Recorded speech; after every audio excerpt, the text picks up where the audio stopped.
Hi everyone, I'm Gabriel Morris, and I'm here speaking with Agata from Poland, and she is working on a project discussing masculinity and femininity, and wanted to explore further, especially the masculine perspective, which is especially interesting considering that I have a book titled The Mystery of Woman, which is about exploring the feminine, and so I'd thought, over the past couple of years or whatever since that book was published, that it would be cool to see a similar type of project of a woman exploring that of the masculine. So here we have someone, Agata, who is doing such a project. So she's going to basically be interviewing me and asking me some questions on the subjects of masculine and feminine, and we'll just kind of go with it and see where it goes. So hello, Agata. Hi, Gabriel, and hi everyone. So as you already know, my name is Agata, and I am super excited and happy to be talking to Gabriel, to have this opportunity to ask, well, all of those questions that have been on my mind for a long time, and that revolve around what men are, what they are about, and what actually is in their hearts, because it is actually not very easy to get an answer to this. So I prepared a set of questions, and I'm very curious about Gabriel's perspective on them, and about basically different men. What can they tell me about who they are? Well, I am very interested in what it is and how it is for you to love a woman. What is the internal experience of this and the external expressions? Great question. Definitely a juicy and thought-provoking one. I think that one of the important elements is that of exchange of energy. That we are not meant to be static, separate, independent units going about our lives. We are connected to the divine flow of the universe when the divine energy of the universe is flowing through us. And we have created cultures on Earth that, to a great extent, do not allow this free-flowing energy to exist and to be spontaneous as it is meant to be. And so one of the ways that we can tap into this divine energy and experience this flow of energy is through relationships and love connections. And so what I have experienced in my relationships, which to a great extent I have been single throughout most of my life, but I've also had many relationships that were mostly fairly short-lived, but were still very meaningful and had a lot to learn, a lot to offer, a lot to learn from. And I've experienced that feeling of that connection with somebody else, of that energy flowing through you, from you to them, and from them back to you, and how this just brings you to life, basically. You get into the flow instead of being separated from the flow. And so as far as how it manifests, how you express it, obviously that can take on many different forms. So, as love deepens, then you can get more into a space of being in a more spontaneous, energetic flow, in which you can, more of just be yourself, kind of the good, the bad, and the ugly.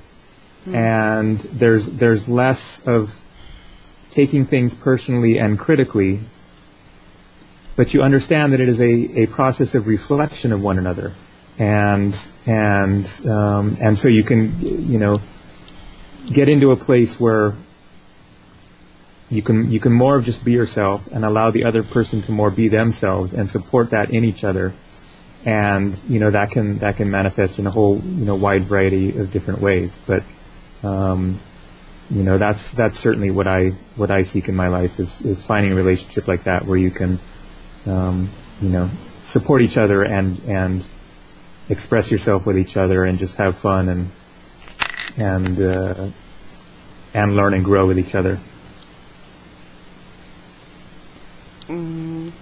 Well, this is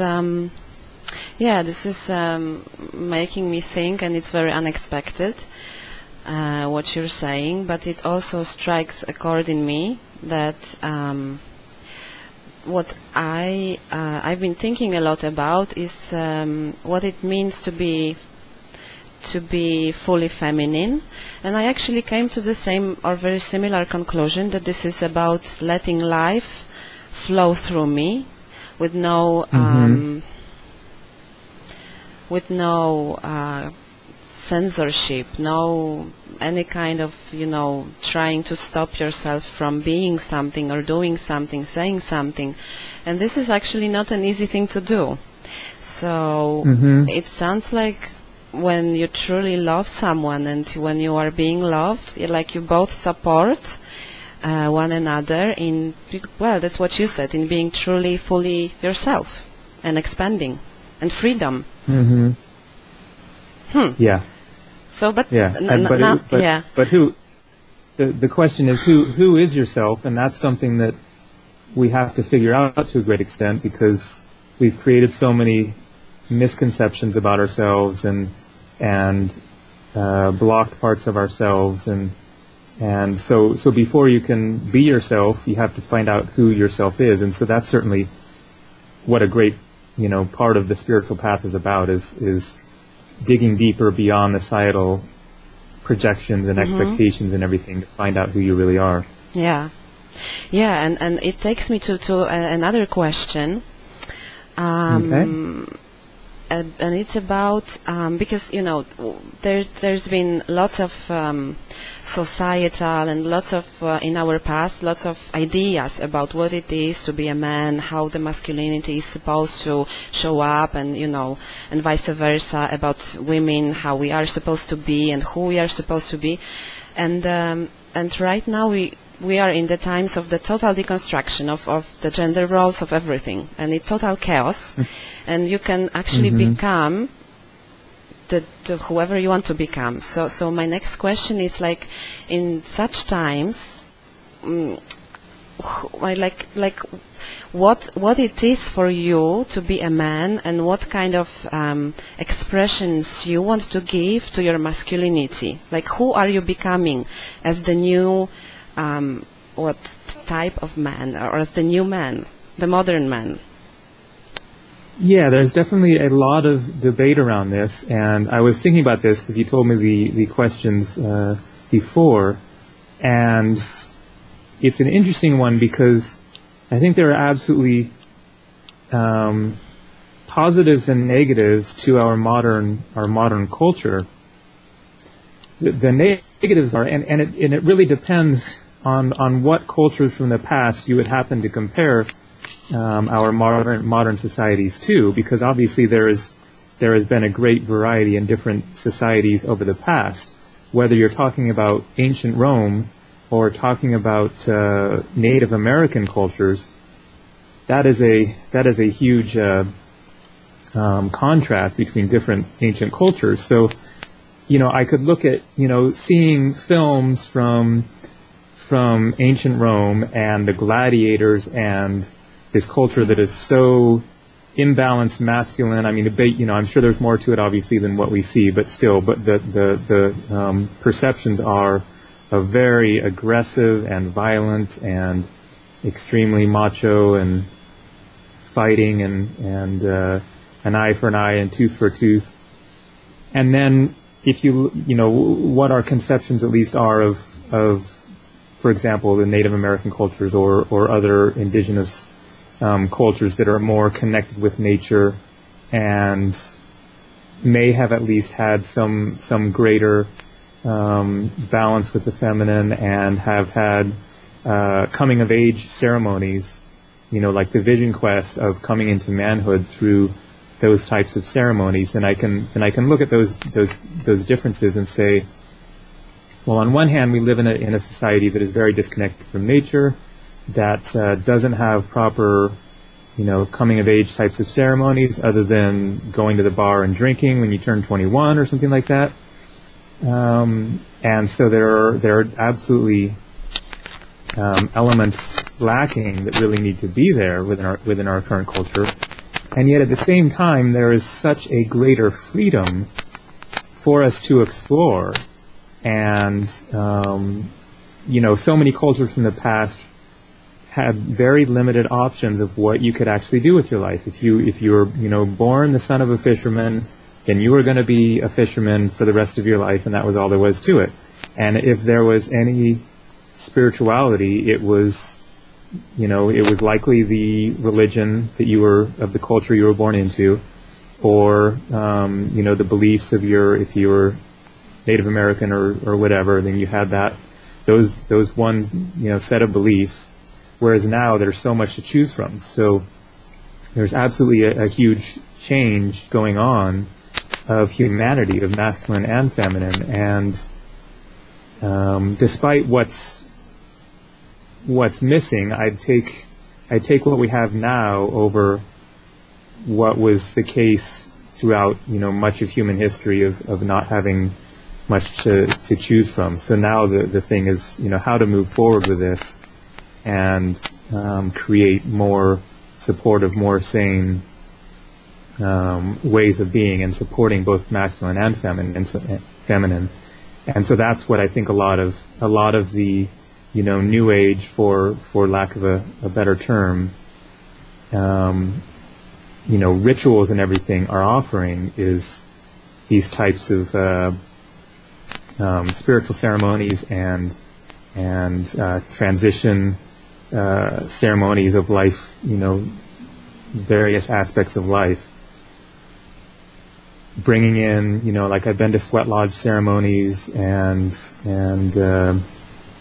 various musical gatherings and prayer circles and meditation and all this stuff that gives more meaning to life than just the mainstream modern culture. So are you saying that being the modern man of the age that we're living in right now, that this means to you to search for the meaning of life or your spirituality, or so? Because I'm more curious about what it means for you individually. Okay, which aspect specifically? What is this masculinity? What is the way of being? Who do you want to be as a man in the modern times? Yes. Okay. Yeah. So I forgot that part of the question. Yeah, because what I mean is in our culture that we come from, what I associate with masculinity, the very typical explanation or role model is to be a provider and protector, and that's basically the two main parts. And I think it's just maybe a little bit outdated right now. So what is this the new definition of the role that you want to take, like Gabriel, in being a man in a relationship as a man nowadays, because everything is available, right? Yeah. Okay. Yeah. Okay, I gotcha. So, definitely a really good question. And what I think that there needs to be greater fluidity between masculine and feminine and their roles, as opposed to what has been in the past. However, I don't think that the roles of masculine and feminine throughout the ages have been completely wrong and need to be flipped topsy-turvy. And I wrote an essay on this topic a couple of years ago that kind of got misunderstood. But men and women are different, even as we are much the same. But there are obvious differences, and you have to take into account the fact that women give birth, and through that experience, then the woman needs to be supported through that. And it's no surprise that throughout the ages, cultures developed such that the man went out and was active and was, the provider and was hunting the game, and then bringing that back to the woman and the children. It doesn't make sense that the women would be the providers, but then when she gets pregnant, then the men and women have to switch roles, because you can't really be hunting and gathering, or when you're fully pregnant and then going through that whole process. And there's a reason that things have ended up the way that they are. And yet, that being said, this has also resulted in constricted roles for men and women that don't have to be that way, because obviously women can be hunters and take on many of the roles, if not all of the roles that men play. I've read almost all of the Clan of the Cave Bear books, and in the very first book, then the woman Ayla, women are not allowed to touch weapons at all. And Ayla is a white person who gets in a Neanderthal tribe, and she ends up learning how to use a thing that I forget what you call it, but how to throw rocks. And she ends up learning how to use this thing in private, and then because of something that happens, she ends up actually saving somebody's life through using this weapon. But she exposes herself as having learned how to use it in the process, and so she gets banned from the tribe. And through the book, then I was just rooting her on in learning how to use this taking on the role of being a hunter and learning how to use this thing. And so I think that we need to recognize the differences between men and women, and our different traits and qualities, and that there is a tendency for men to be the more active role, and for the feminine to be more of a creating the home environment. And yet we don't need to be constricted to those. There can be fluidity, and really it should be, what do people genuinely want to do? Yeah. There's no reason that we can't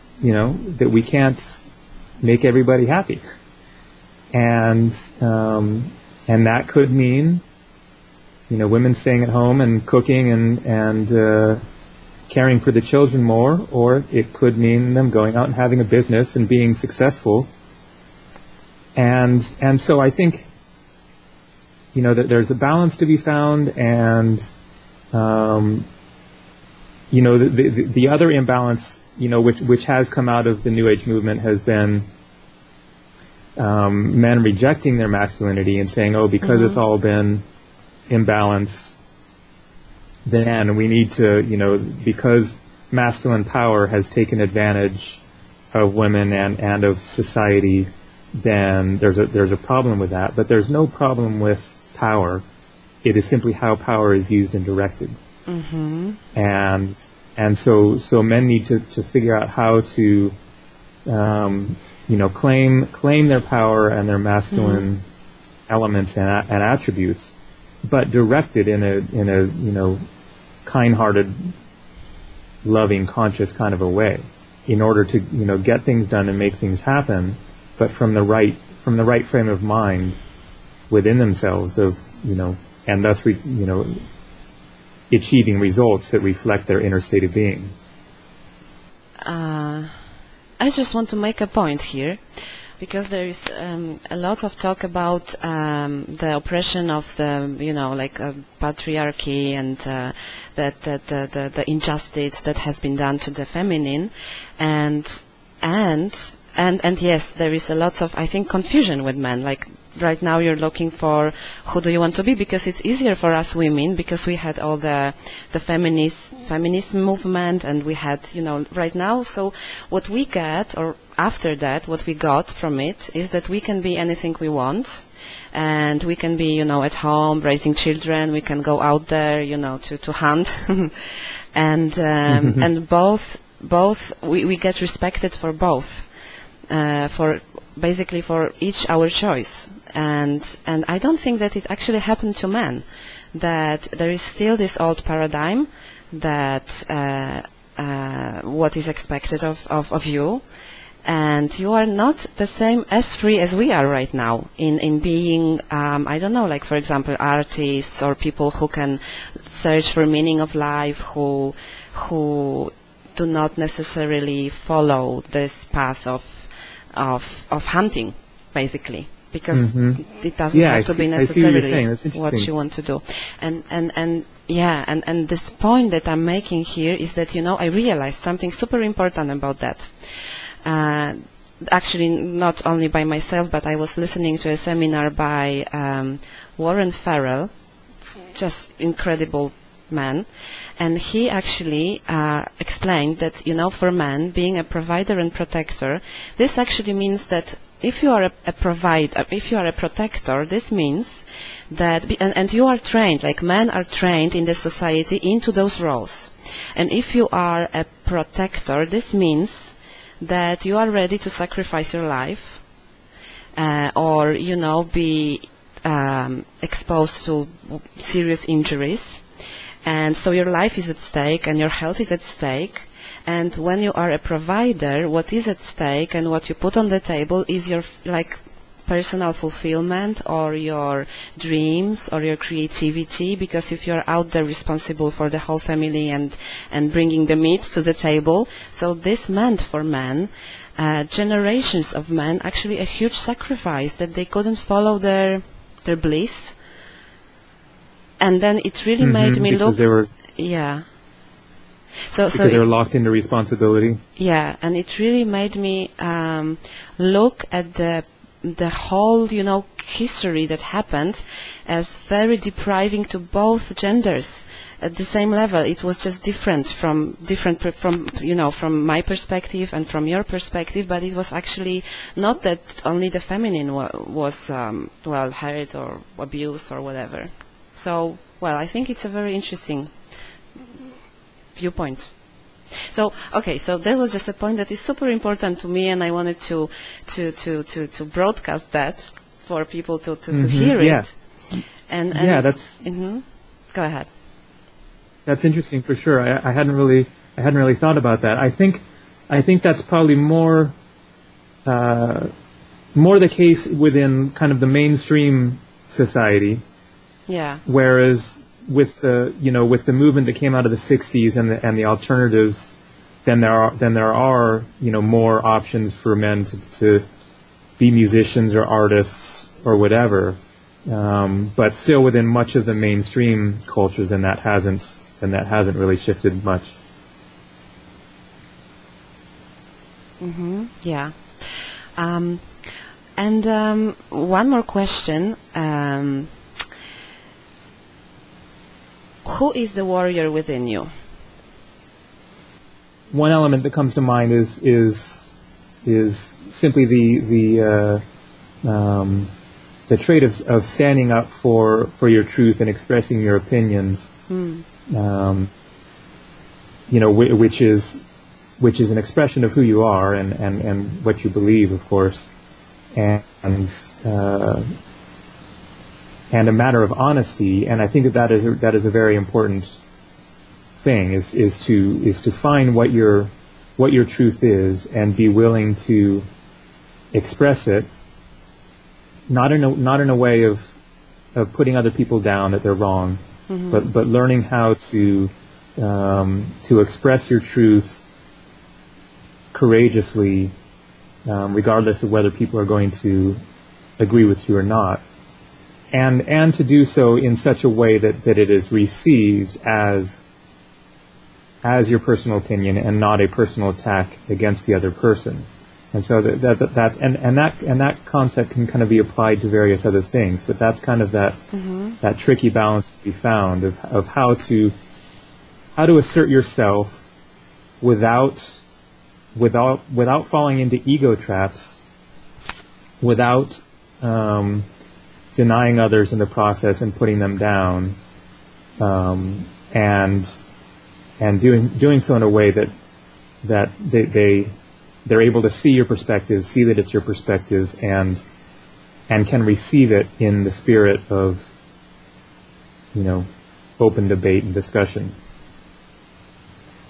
So, I was a pretty sensitive kid, and I would say that I'm, a sensitive guy in general, and that's absolutely one of the challenges is how to remain, sensitive in a culture that, it has such a dog eat dog and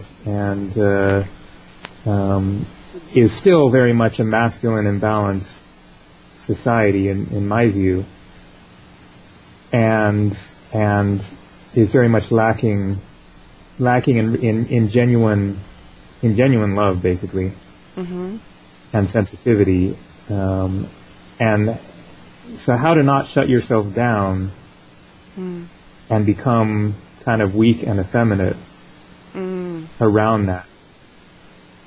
And so I would say that's definitely been, a challenge of mine, at the same time that I've always been very strong-willed and was just determined to do what I wanted to do in my life, from a very young age, despite not having much affirmation of that from, my dad is a really awesome guy, and I love him a lot, and he's grown a lot. But when I was a teenager, then he was not able to acknowledge at all that artistic, creative side to me, and was always trying to get me to be more rational and how am I going to make a living, and all the typical male stuff. And I really had to rebel against that and strike off, and I went to Europe when I was 18 and went traveling around, and I just had to get away from the parental expectations and everything. And so it's definitely been a balancing point of trying to figure out how to be true to myself and stay on a path of trying to be a sensitive, loving person and man in this world, and then still find what that masculinity really is. And so as far as how I've expressed that exactly in the world, does that sort of get to the heart of your what traits or what actions or whatever? Yes, it's super gets to the heart of the question. So I think it's super optimistic, and it's very, very hopeful what you're telling me, because that's Great. Yeah, that's what I am missing in, and I think I can speak on behalf of, well, at least many women that I know, that it's just this missing element in men in general, that they just don't allow themselves to be sensitive, and it's just so hard to get through the masculine heart, I would say it. But I mean, because there are so many men that they are like armored up, like in armors all over, their body and their soul and their heart, and whatever I did, in my experiences of my relationships, it never worked, because it can never work, because the key is from within. It's only for the man to open up and to allow himself to be strong, and do not mistake or do not misinterpret the sensitivity with weakness. And it's super important. So yeah, I support you in what you're doing. Yes, and I want to acknowledge you for doing that and staying on that path. Yeah. Yeah. Thank you. Yeah, I mean, basically write from this angle to some extent in my book, The Mystery Woman, and I think what you just expressed really gets to the dynamic, which to a great extent is that women are seeking to draw men into a state of greater sensitivity and connection, and this is an overgeneralization, of course, but a lot of men just don't understand that, don't get it, what women are trying to draw from them, and the impulse is to withdraw from that, which is exactly the opposite direction. Which is exactly what women are trying to get them to do the exact opposite, but in women trying to get them to do that, they only shut down more and go into defensiveness and everything. Yeah, that's the case. Yeah, and so, yeah, I mean, so I have a question to you, and I think it will help me a lot in my pursuit of love. That is, I think I'm on a counterpart of what you just said, because what you're doing is, in a way, integrating and allowing the feminine part in you, or the sensitivity, the emotions. So, and I think for a man to be able to be in harmony with a woman in a relationship, this is the key. But on the opposite side, for a woman, what I am supposed to do is, what I want to do is to integrate the male part. So from your man's perspective, what is it that I'm supposed to do? Now, can you help me? Because yes, I can tell you, and I can tell men, it's very easy for me. Just be more, turn towards the feeling, be more sensitive, just allow emotions, open up, etc., etc., be more receptive. That's easy for me. I can see that, but I don't see, what is this part of my role that I am also required to accomplish. Yeah? I think expressing your point of view and your opinions, and finding your strength in that, and being courageous enough to do so, just despite getting disagreement with that, or the risk of losing someone, because I think it's quite possible to fall into that trap where you deny your truth in order to keep someone there, but then you're just perpetuating a messed up relationship that only results in greater denial and lack of freedom. And so I think that women overall just need to start being more kind of bold, and just like, if you can't deal with it, then fuck off, basically. And then because if they can't hear your truth, and they aren't going to be and they aren't genuinely interested in your point of view and your perspective and what you have to offer, then it's just a waste of your time anyways. It's just a dead end that isn't going to go anywhere. So you might as well just say, okay, I'm just gonna be myself and deal with it, and in doing that, then a guy that is ready for that will see that and be like, that's the kind of woman that I want to be with. Someone who's more interesting and challenging, and that I'm actually going to learn from, and then they can see that part of you and see that you're ready to stand up for yourself and you know, and then you're helping to create and support finding that connection and not putting up with bullshit. Mm-hmm. Yeah. And that's perpetuating the problem. Yeah. Well, it is very liberating for me. Just just that's the effect. It's like a relief. Right. A relief, and I'm inspired. Like, you know, basically what I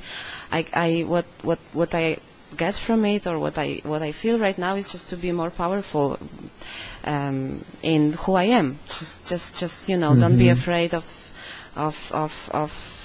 the power that I have in being me, and be Okay, so the last question: Do you have a message to the women or men out there who are listening? Well, I have quite a few, and I would stress to the men to be more open to input, and you know, I have expressed this elsewhere, that what I see, as best as I can see it, is that women are to a greater extent yearning and wanting a deeper connection with men beyond the superficial and beyond the societal norms, and really exploring the realms of consciousness and of sharing, and the potential that really exists between people to explore states of love between one another, which is a whole vast realm of being that is our untapped potential, which we have not yet gone into yet fully, or even, you know, only to a fraction, basically.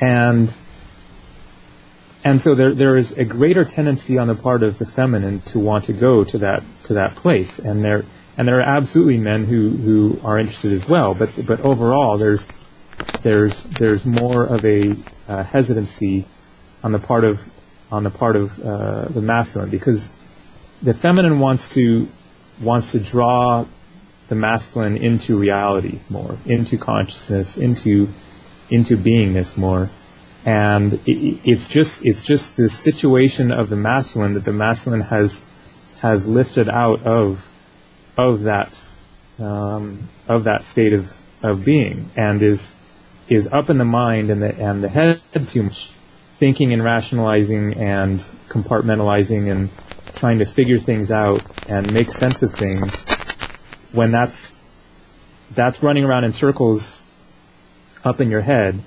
and there's a whole other realm of being that is deeper, that is in the lower parts of ourselves, that need to be accessed. And so, you know, that's kind of a simplistic framework, but that's the basic concept as I see it. And there is absolutely a impulse on the part of men and the masculine during this time of moving in that general direction, and that's what all these different movements are about: the men's movement and the New Age movement and you know, the exploring of different spiritualities, and, you know, even meditation and yoga and everything is going in that general right direction, but there's still, you know, a ways to go, and so I would like to see men more willing to receive some criticism. Basically, there's such a tendency for men to automatically get defensive, and I would just say, look at what women have been through throughout the ages, and the repression and everything that they have put up with and endured, and they have a right to to speak up and say, you don't get to a place of balance without a process. You have to go through the process, and people have to be heard, and the imbalances of the past have to be understood.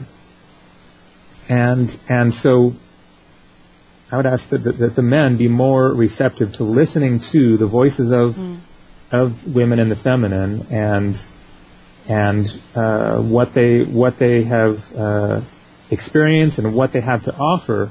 And I think one of the best examples of all this is to keep in mind, and I was looking this up earlier because I'm planning to do a video on this topic, which is that of the top 10 religious texts in the world, so the Bible, the Quran, the Torah, the Jewish Torah, which is actually part of the Bible, but and then other ones, the Egyptian Book of the Dead and the Tao Te Ching, I think it was, etc.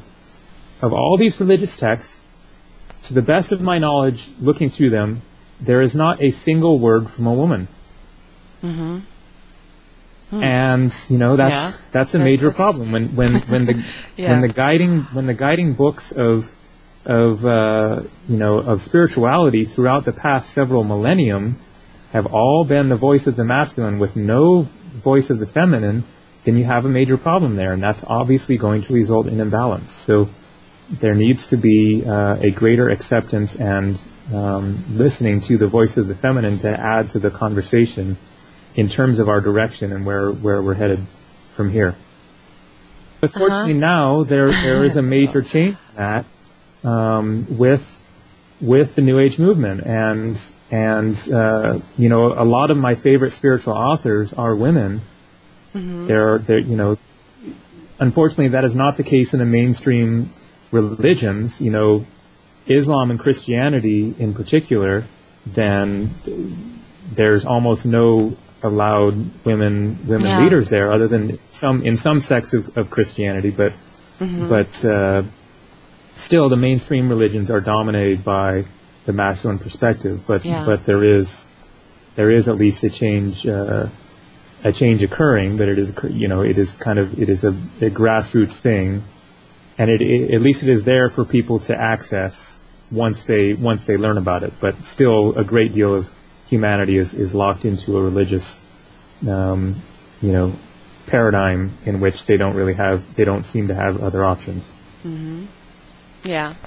So what comes to mind right now is that yes, it would be really wonderful if actually one could hear more messages from the feminine in the world about the spiritual development, about life, about how we grow and what's happening. So yes, I'm for it, and I definitely support it for women to have more voice, and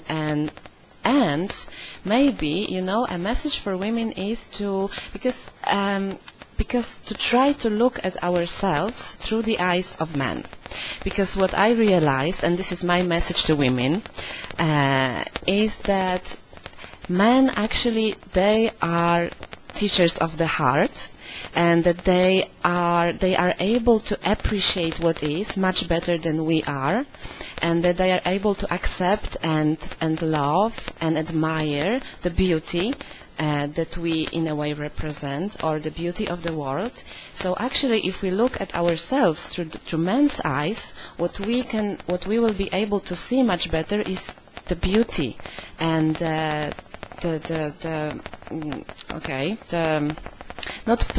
it's not about being perfect, it's just about being complete. And then it will be much easier for us to speak out whatever we want to say, because we will stop criticizing ourselves. That's basically the point, because I think there is lots of criticism within women, which needs to stop. And men are very helpful for us in this.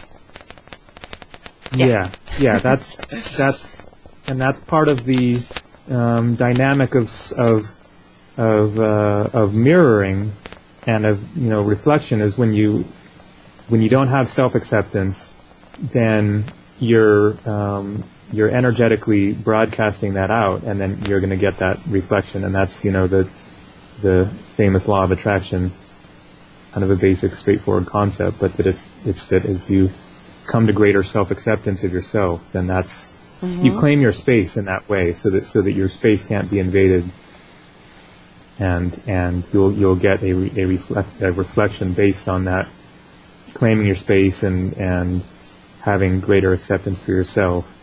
And then, we do have the power to create our reality, and to stand up for ourselves, and to be in our person, and in our place, in our space. And when you truly do that, you will see that change in the world around you, because it's about boundaries, and when you're holding your space open in the right way, then people aren't gonna trample over you. Yeah.